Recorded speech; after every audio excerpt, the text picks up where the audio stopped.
This is a brief introduction on dipole antennas.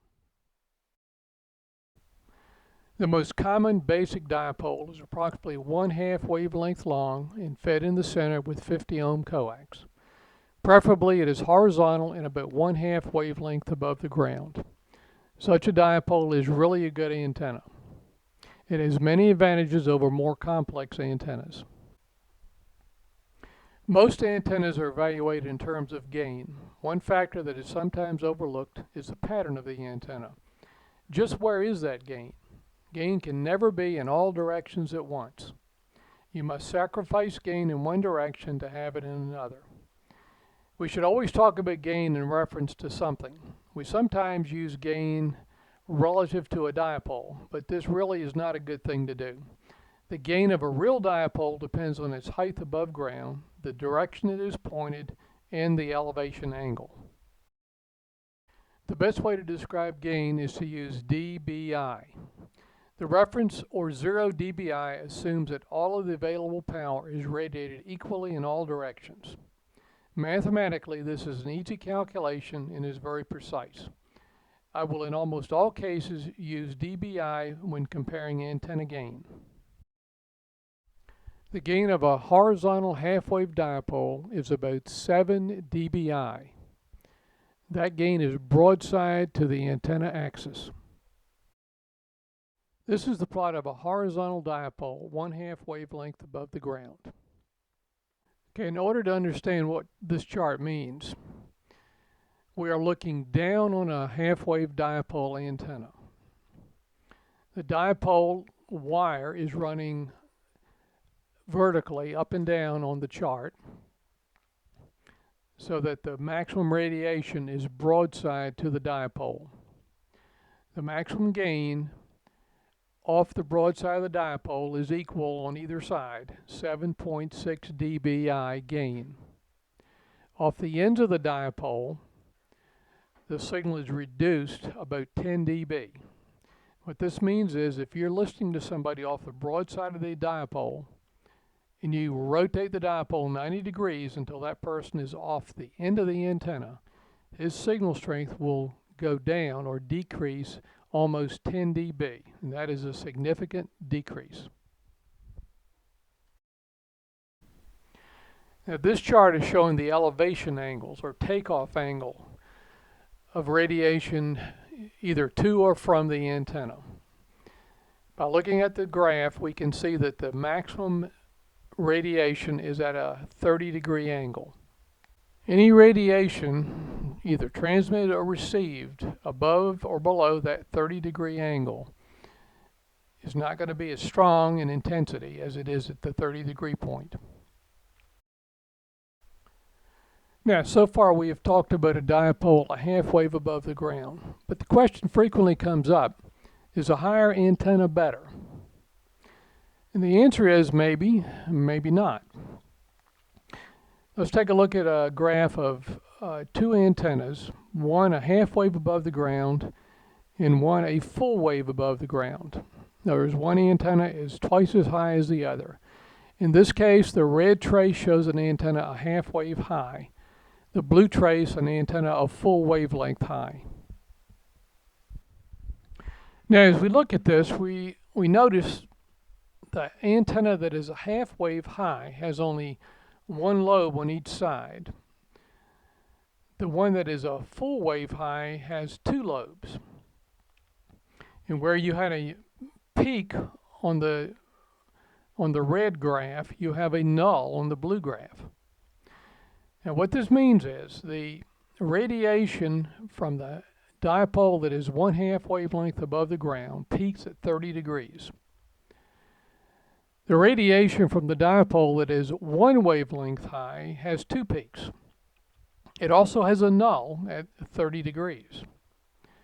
Now, one of the things we can get from this is that if you're receiving somebody on a dipole that is 1/2 wavelength high, and the radiation angle that you're receiving him from, or to and from, transmitting and receiving from, is 30 degrees. If you were to raise your antenna double the height of your antenna from 1/2 wavelength to 1 wavelength, his signal strength would go down about 20 dB. Now, this is a case where an antenna being 1 wavelength high would actually be too high in order to communicate with the desired station. Now, if the desired station was at a further distance away, you would probably want to utilize a lower radiation angle, such as maybe 15 degrees. So if you're trying to communicate with somebody that is much further away and you need a lower radiation angle, then the antenna or the dipole at 1 wavelength high would give you a bit better gain. Now, for general purposes, I tend to go with the dipole a 1/2 wave high. It seems to be a very good compromise and gives me pretty much what I want. Many times I've said if I could put up my 4-element 20-meter monoband Yagi, I would probably put it up at a 1/2 wavelength this time. That would probably give me a much better antenna for sweepstakes. It would be good for DX. It would be a good general purpose antenna. If I wanted to work, let's say, Japan and China all the time, then I probably would want to raise the antenna as high as I could get it. However, for most practical purposes, having a dipole or any antenna a 1/2 wavelength high is an extremely good distance. Now, this next chart compares a dipole 1 wavelength high in red to a dipole 2 wavelengths high in blue. Notice the higher the dipole, the more lobes you have, the more nulls you have. And of course, the higher the antenna, the lower the first peak is. This antenna has about 7.6 dB gain at maybe 10-12 degrees. This might be fairly good for DX, but you're limiting yourself to good reception only at certain discrete elevation angles. And this is one reason that I wouldn't want to go that high. Now, the nulls that you see are theoretical nulls. Thank goodness, in practical purposes, when you're in a neighborhood, you're over top of real ground, you have houses nearby, automobiles parked in the driveway, what have you, the nulls will not be quite as sharp and as deep as you see when you do an easy neck plot.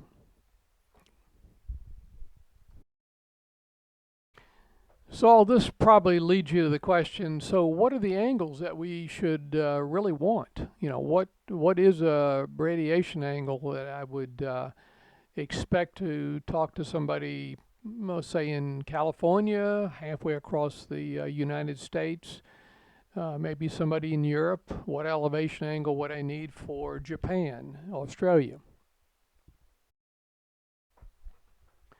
Well, there's no real simple answer for this.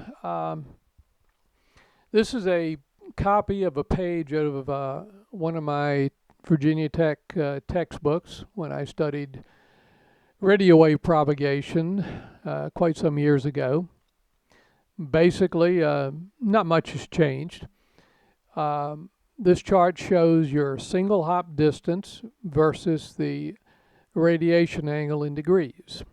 And if you look at it, you can see that if you want to work 500 miles via the E region, you probably are going to have a radiation angle just above 10 degrees.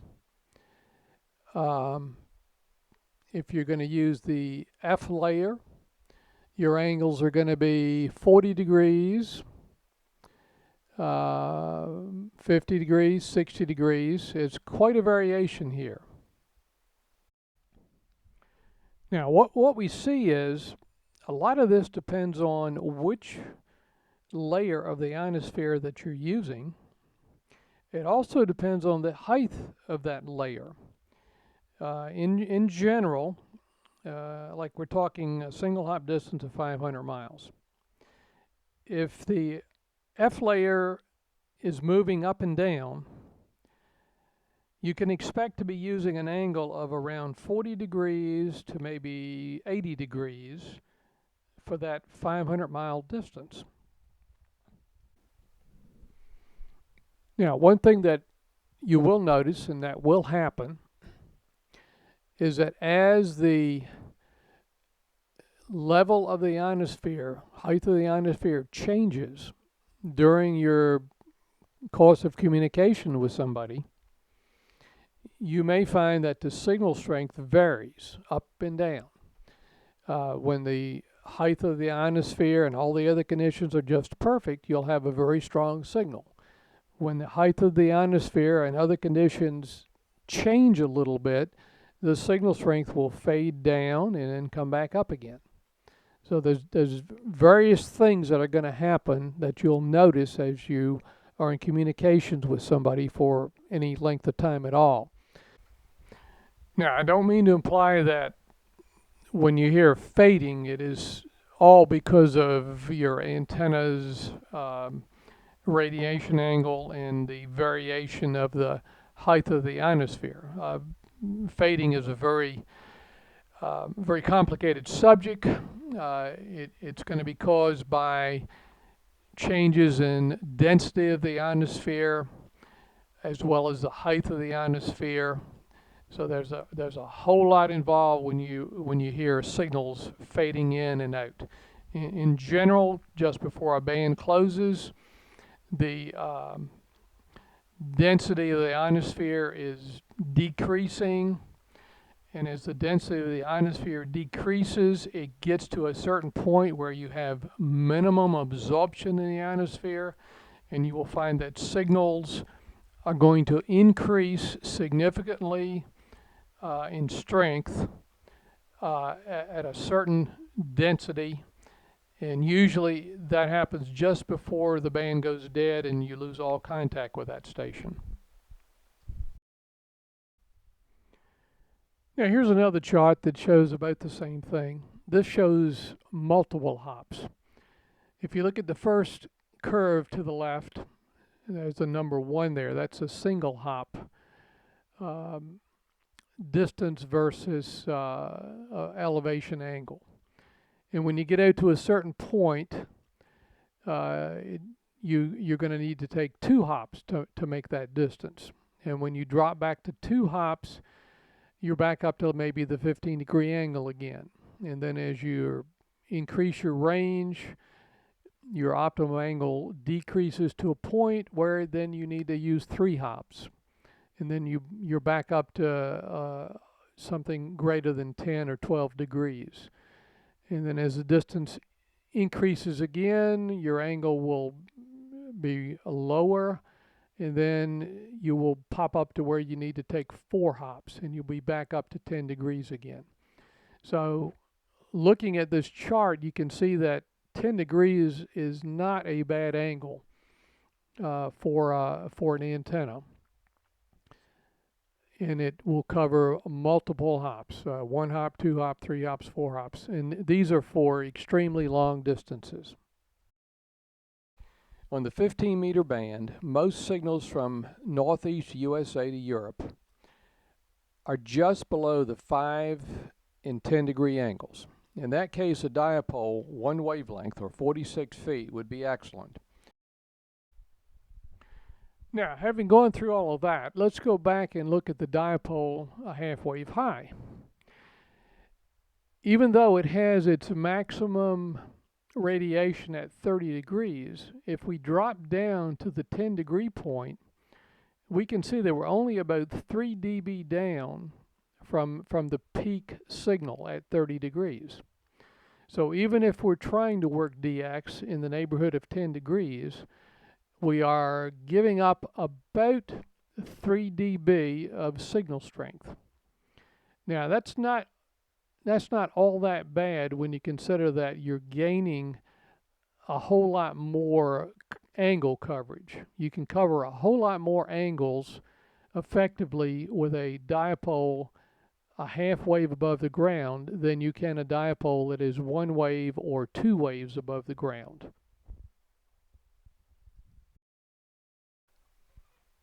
The absence of nulls in the desired range of elevation angles is frequently more desirable than pure gain. From a practical standpoint, the one wave high antenna would be useful more of the time than the antenna two waves high.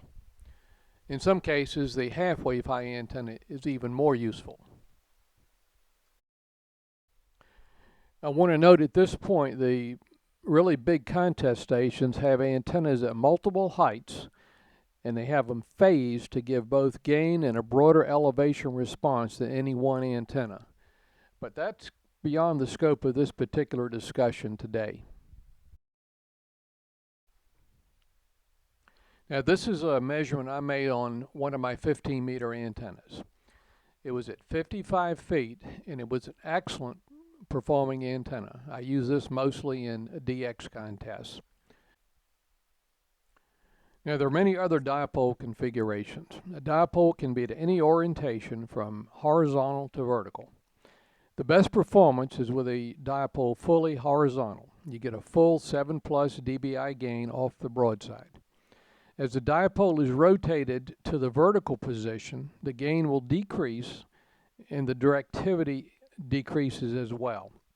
At the completely vertical position, you have the lowest gain and no directivity at all. Now the dipole, the horizontal dipole, is going to require two supports, two trees, two towers between the house and a tree or whatever. Other orientations, such as a sloping dipole, can require just one tall tree or one support. The inverted V also requires just one tall support, and the gain is just a little bit less than a flat dipole. So in many cases, an inverted V is also an excellent antenna. Now this is an easy neck plot of the inverted V in the blue trace and a completely horizontal dipole, red trace. The dipole at 46 feet and the inverted V at exactly the same height, 46 feet.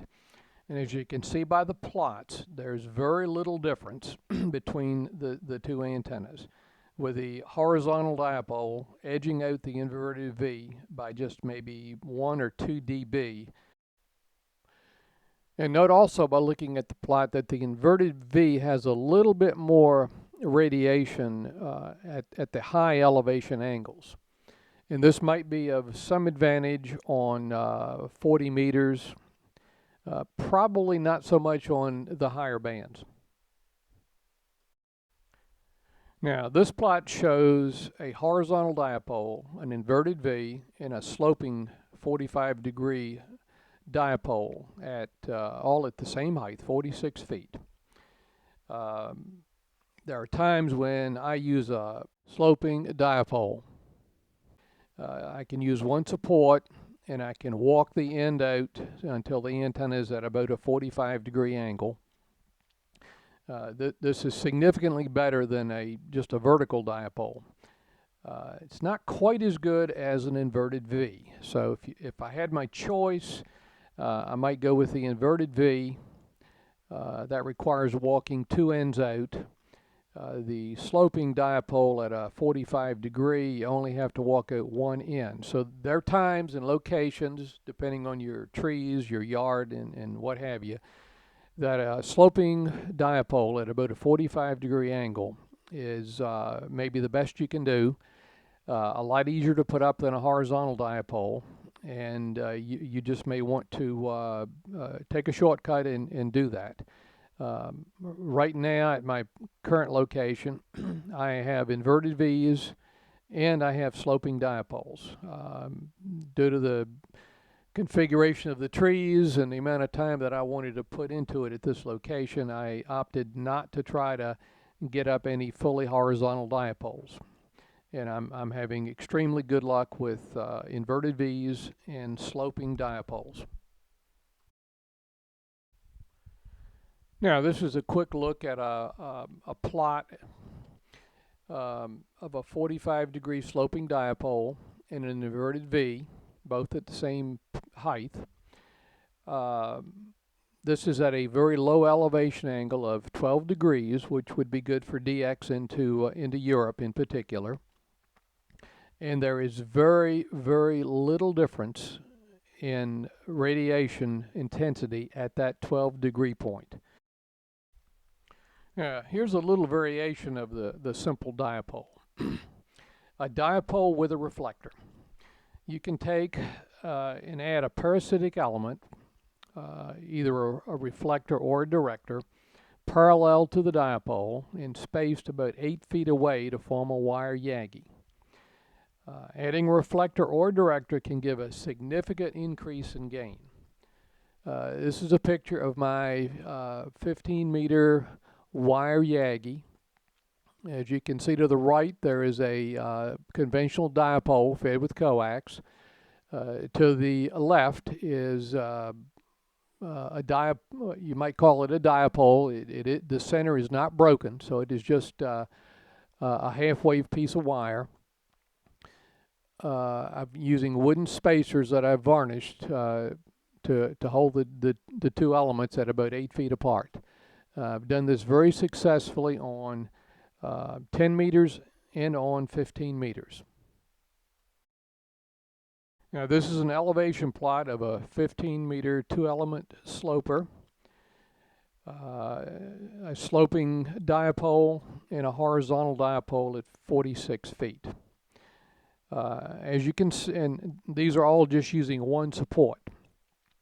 As you can see, the 15-meter two-element antenna has significantly more gain. It's about 4 dB, at least 4 dB gain at a fairly low elevation angle. The elevation angle is about 15 degrees. The peak of the antenna, the highest point of the antenna is 46 feet above the ground. Now you can do the same thing with inverted V elements. Here's a plot showing a good inverted V Yagi versus the 15-meter sloping antenna that I typically would use. The difference is pretty insignificant. Doing an inverted V Yagi requires significant more effort than using a sloping Yagi. There may be times that somebody may prefer to do that. I just don't think the effort, I don't think there's enough payback to warrant the effort of doing an inverted V Yagi, particularly at 15 meters or 10 meters or even on 20 meters. Now the next thing I want to talk about are multi-wire dipoles. I've found this to be a real winner. Instead of having a single wire dipole for one band, I like to parallel multiple dipole elements. The first picture here is a 40, 20, 10 meter dipole. It actually works on 40, 20, 15, and 10 meters. The 40-meter element also works on 15 meters. This is a great 4-band antenna. The next picture is a close-up of the center. The center is fed, all the wires come together right at the center, and the wires spread out. I'm using PVC drinking water spacers. The spacing doesn't have to be as big as this. My later antennas, I'm not using as much space between the wires. It's a fairly easy antenna to tune. The next picture shows a two-band, two-wire dipole, and it's pretty much sloping at a 45-degree angle. Using one support, maybe 50 foot up in a tall pine tree, and then I walk the lower end out as far as I can, or to some convenient support that I can reach. Um, this is again a fairly quick and easy antenna to put up, and it works extremely well. Easy to tune. Now, in case you're wondering how well these antennas work, uh, here's some contest results from about 4 years. Uh, all antennas were fan dipole or a multi-wire dipole. 2010, let's see, 2010, I worked 103 countries on 40 meters, 105 on 20, 101 countries on 15 meters, and that is in one weekend with a fan dipole at about 55 feet.